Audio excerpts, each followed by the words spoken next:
Hey, what's up everyone? Saintsfan back again with another Q&A video. Today we got some good old questions from you guys on Twitter.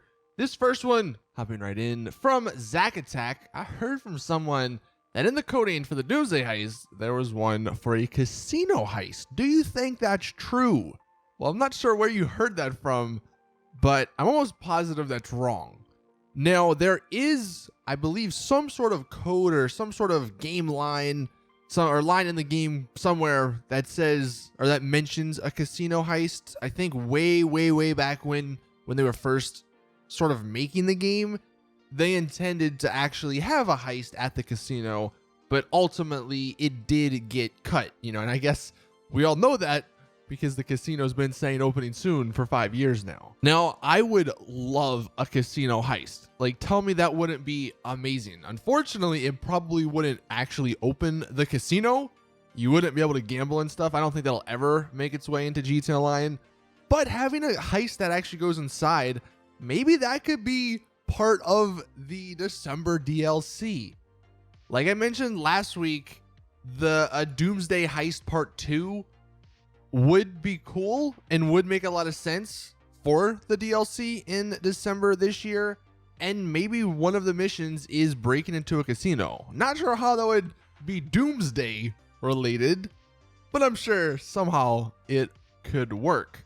But yeah, there was nothing, I don't believe, in the Doomsday Heist that mentioned a casino heist, but there was something way back when, I want to say like Fun MW2 found it, or someone that digs into the files and all that found, a little piece of code or line that mentioned the casino heist, but it doesn't mean like anything is coming soon, like the casino sign says. Next question from Saintsfan. Do you like how Rockstar is making flying cars and bikes now? I like it with the glitch that they probably didn't intend to have happen, and I'm almost 100% the Oppressor Mark II glitch is getting patched in the next DLC. Now, the good news is that next DLC might not be until December, so the Oppressor Mark II glitch might be around for the next 3-4 months, which is good news because that thing is so freaking awesome. But I like it just for the convenience factor, and I love it on the Oppressor Mark II. Convenience at this point for me is like the #1 priority for anything in GTA Online. As cool as some of these cars are and some of these vehicles are, if it's not super convenient to get, I'm not going to use it as much. I'll still occasionally use it, but there's a reason that the Oppressor Mark II and the Oppressor before the Oppressor Mark II were the vehicles I use the most. And that's because I can literally call them without waiting through the interaction menu. It takes like 2 seconds. And now with the Oppressor Mark II, the fact that we can do that, call it instantly anywhere very quickly, and it flies very fast, faster than almost anything in the game. I mean, how could you not like that, Yeah, I guess there's the overpoweredness of it and the griefing aspect of it. But man, I think the two factors I mentioned far outweigh those bad. So I'm all for it. As stupid as it is, as unrealistic as it is, as goofy as it is, like I mentioned last week, go for it, right? At this point, what's to lose? Third question from Mike. Do you think the next update will be anything besides a business, or do you think they'll keep doing the same thing and keep making businesses? Well, I'll be making a video later today going over another really awesome idea and a pretty fleshed out idea regarding a future DLC. Unfortunately, though, it is another business DLC.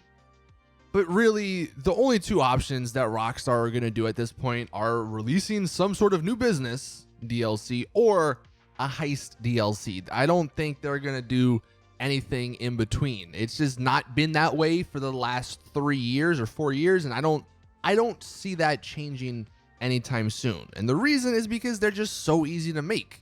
If you have a business DLC, there's a reason all the businesses pretty much have the same missions, because they just sort of copy and paste them and switch a little thing or two around, and boom, new missions, new DLC. So as far as like game development time, a new business DLC just makes the most sense because it's the least amount of work that they'd have to do. As much as I would want it, I highly doubt we're ever going to get some sort of fix the game update so to speak. I don't think they're ever going to release an update solely around fixing some of the huge problems with the game that are just very annoying. It's either going to be heists or some new business.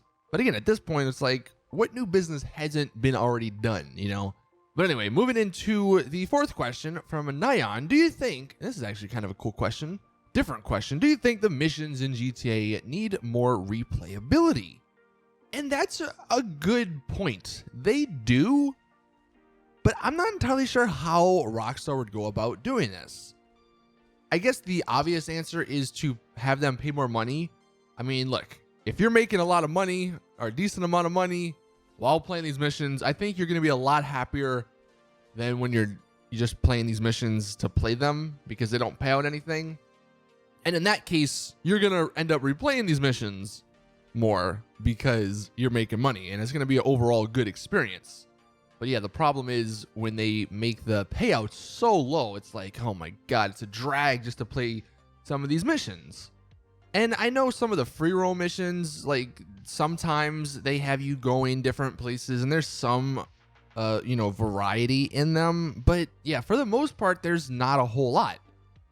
And apart from adding new missions, I don't know exactly what they could do to increase the variety in the missions we already have to make them more replayable. If you guys have any cool ideas on that topic, let me know in the comment section below. Next one from Brant. Would you say the Oppressor Mark I is completely obsolete as a combat vehicle, or is it still viable? At this point, I don't know many people who don't have the Oppressor Mark II, but if you're one of the ones that have just held out and are still rocking the Oppressor Mark I, as far as combat goes, you're at a severe disadvantage. And really, you're at a severe disadvantage against the Oppressor Mark II. I have been in a few fights against a regular Oppressor in my Oppressor Mark II, and I've never been shot down. And look, I'm sure there's always the exception. If someone's a good Oppressor Mark I driver or whatever you want to call them, yeah, you could probably take someone out. But it's just so easy to kill someone on an Oppressor Mark I if you're in an Oppressor Mark II. The Oppressor Mark I still is good against some of the other vehicles like the Deluxo, and some other, I guess, planes if they're flying low. But that's just because of the missiles. And those same missiles are on the Oppressor Mark II, which you can get higher. You can obviously go faster with the glitch. You have the boost a little bit. So I guess after considering all of that, to answer the question, I would say, yeah, the Oppressor Mark I is kind of obsolete now. It's still a good, little bike, obviously. And if you don't want to spend the $3 million or whatever it is to get the Oppressor Mark II, like it's not the end of the world. But as far as if you have both of them and you're wondering maybe like which one I should use, the Oppressor Mark II, hands down. Now, once it gets patched, probably with the glitch, the flying glitch, the speed glitch, then we have to reevaluate because then it's not as much better. But that's a long ways away, like I mentioned at the beginning. And then the final question, the question of the day, this isn't GTA related, but you know what? Look, Red Dead Redemption is going to be amazing. And T2 asked, what do you prefer in Red Dead Redemption? And I'm going to make it Red Dead Redemption 2. So story mode or online? And I'm sure a lot of people are going to say story mode because of the bad taste that GTA Online has left in their mouth. But I'll explain why online may be a lot different in Red Dead 2. I will also say story mode for Red Dead Redemption because I'm not entirely sure. We don't know much about the online. And even, look, for both Red Dead Redemption 2 and Red Dead Redemption, both I'm going to say story because I absolutely love games like that where you can just immerse yourself into the world, and that looks like it's going to happen in this game. I mean, I love sort of RPG role-playing games, so yeah, I'm really excited for the story.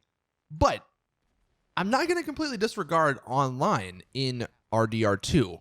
In RDR1, you could say, it wasn't that great, and it kind of wasn't, but that was the first iteration of sort of an online world that, Rockstar was working on. And obviously with RDR2, they have some years of experience, so to speak. But I think online in Red Dead Redemption 2 is going to be a lot better than GTA Online just because of the time period. There's like, unless Rockstar proved me wrong, which is always the case, but there's just not going to be all this crazy OP stuff. People are going to be on horseback, so it's not like you're going to be, getting around the map very quickly. And it's just going to be a slower paced online game. And I think that will really, really benefit the way it plays. So I am really, really excited for online. And if they somehow bring some of those immersion aspects and mission and gameplay aspects into RDR2's online, then the online actually might be really, really good. But yeah, I am ultimately going to say story mode, because story mode, you don't have to worry about other people. You can just enjoy the game, and the story in RDR1 is probably my favorite story in any video game ever. And I can't wait to see what they do with the second game coming out next month.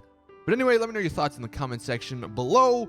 Thank you all for watching. Please drop the video a like if you did enjoy. Subscribe for more awesome GTA content. Hit that little bell button so you don't miss out, so you get a notification when I do upload a future video. But as always, I'll see you guys in the next one.